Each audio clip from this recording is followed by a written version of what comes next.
sleep hygiene advice doesn't work. If you're someone who struggles to fall asleep, you wake in the middle of the night, you feel exhausted during the day, then it's likely that you have found sleep hygiene either from your doctor or from Google. And you've probably tried reducing your caffeine, reducing your alcohol. You've taken supplements, probably magnesium. You may have bought other things. You may be tracking your sleep. You may make sure that your bedroom is the perfect temperature and that it's nice and dark in there and that your pillow and your mattress are perfectly aligned with what you would need to sleep well.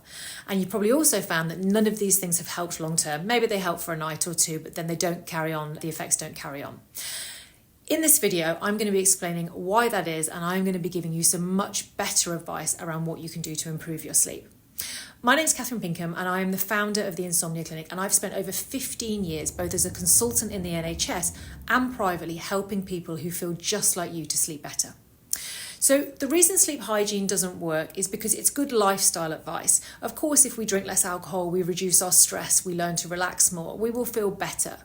But when we aren't sleeping well, this is because our body clock is out of sync and our mindset no longer knows what to do about sleep. So if I'm sleeping poorly, what will happen is I will go to bed earlier, I will spend more time awake in bed, I will become much more vigilant during the day, I'll Google it, I'll track my sleep, I will think a lot more about sleep than I used to do when I was sleeping well.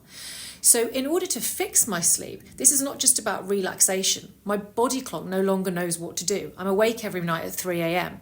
Having chamomile tea before bed is not going to help the fact that my body clock thinks that I want to be awake at 3 a.m. because it's a pattern that I'm following.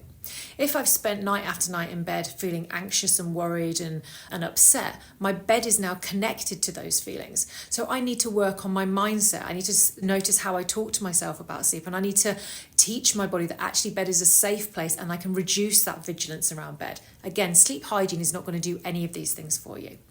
So if you have perfect sleep hygiene, it's probably become part of the problem, because what's happening is you're so focused and vigilant about doing everything perfectly and getting it all right that what's happening is you still can't sleep because the pressure is simply too high. So in this video, what I would love for you to take away is that you are not doing anything wrong. Sleep hygiene does not work if you have an insomnia problem.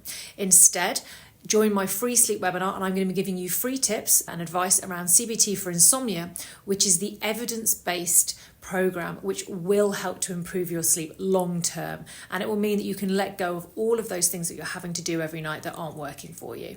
Just register below and you can get instant access to the video.